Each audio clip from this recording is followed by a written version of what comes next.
Good afternoon, my name is Liam Neild and this is the MU Review, the place where I talk all things Manchester United in the world of football, and today I'm here to review Manchester United's 4-0 victory over Reading in the third round of the 2017 FA Cup, defending our title that we won last year in dramatic fashion at Wembley, and it was a great way to start it. We welcomed an ex-Red to the dugout, Jaap Stam, who obviously fell out with Ferguson almost 20 years ago now, but was still an absolute tank when he played for Manchester United, a part of that famous 99 treble-winning team, so a lot of respect to Jaap Stam, but his side didn't get shown a lot of respect. We absolutely dicked them, to be honest. From the first whistle, we were the better side.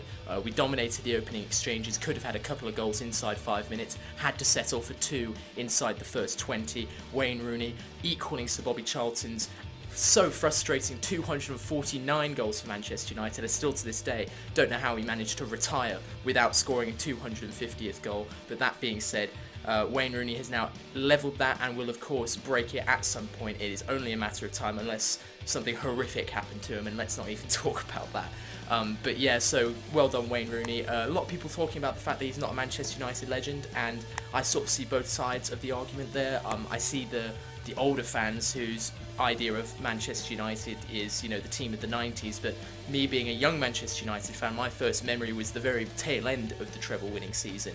Wayne Rooney has been one of the legends of the modern era for Manchester United. He's obviously won everything there is to win with us, so I have to disagree and say Wayne Rooney is a legend, and the fact that he's about to set the all-time goal-scoring record for Manchester United only further proves that point.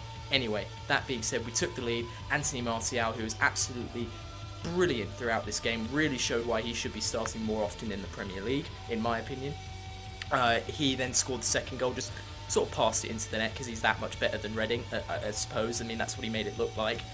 Could have had more goals, as I said before. We actually missed quite a lot of chances. This could have been a real, hammering of Reading. It could have been 6-7-0 if we'd really been clinical today, but, it's all about getting the job done.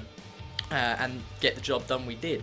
As we went on through the game, we did improve, and I do think we got the scoreline that we ultimately deserved, because when it was 2-0 I sort of thought, it's a bit shit, we need a few more goals here to really stamp our authority.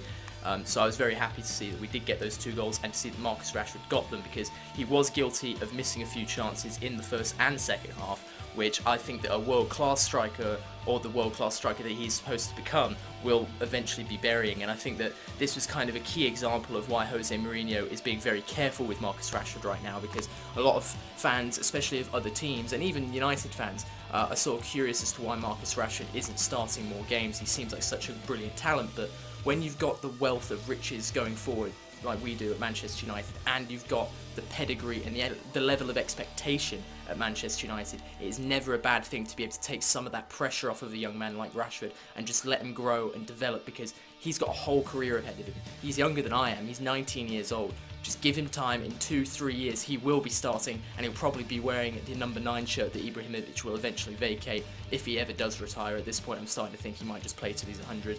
But him and Pogba actually got a rest today, going off on a bit of a tangent there, which is, as far as I'm aware, is the first minutes that either of them have not been on the pitch for Manchester United since they transferred. I know that's definitely true for Pogba, and I think it's true for Ibrahimovic as well. It was a bit odd seeing them on the bench for a match, because I don't think I've seen Pogba on the bench for Manchester United since he was about 19, before he went to Juventus.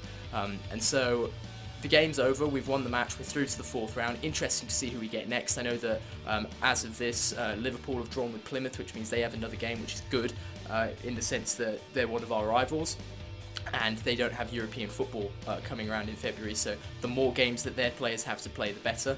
And so, yeah, that's pretty much all I've got for today. Anthony Martial was my man of the match. He was involved in the first goal, scored the second goal, and even though Marcus Rashford did score a brace in the second half, he was guilty of missing quite a few chances, so I can't give it to him. But overall, a smashing performance, 8 wins in a row, our longest run of victories since 2009, I think I saw earlier today, which is absolutely incredible, considering that Ferguson was still United manager for a good period after 2009. So well done Jose Mourinho, well done Red Devils. We're back next week for the big one, Manchester United and Liverpool.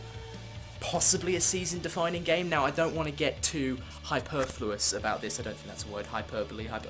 You know what I meant. I don't want to blow this out of proportion. But this game could be such a make or break moment for us. We're on an 8-game winning streak. Liverpool have had a bit of a wobble. We've actually gotten within, I think, 5 points of Liverpool now, who are second in the Premier League. who are themselves are within 5 or 6 points of Chelsea, who are at the top. If we beat Liverpool at Old Trafford, we will be 2 points behind them. Now, yes, Liverpool will probably drop in the table because of that, so it's not as if we'll be jumping up to third, although we could. That puts us so much closer to that target, not only of finishing top 4, but of finishing top 3, top 2, and, you know, I never ruled it out, but the title looks like it may be up for grabs again after Chelsea finally got their winning streak snapped. They've got some really tough games coming up, so it's going to really depend on how they play against Arsenal, against City, against teams like that, because we don't play Chelsea until almost the end of the season, and boy would I love the title to still be a talking point at that stage for us. So this game against Liverpool is absolutely massive. I can't wait. I'm excited, I'm nervous, I'm anxious, and everything I should be for a big game. So if you've enjoyed the video, like it, comment if you've got anything you want to say to me, and subscribe to the channel if you want to make me happy and make my day. Thank you for watching. See you next time.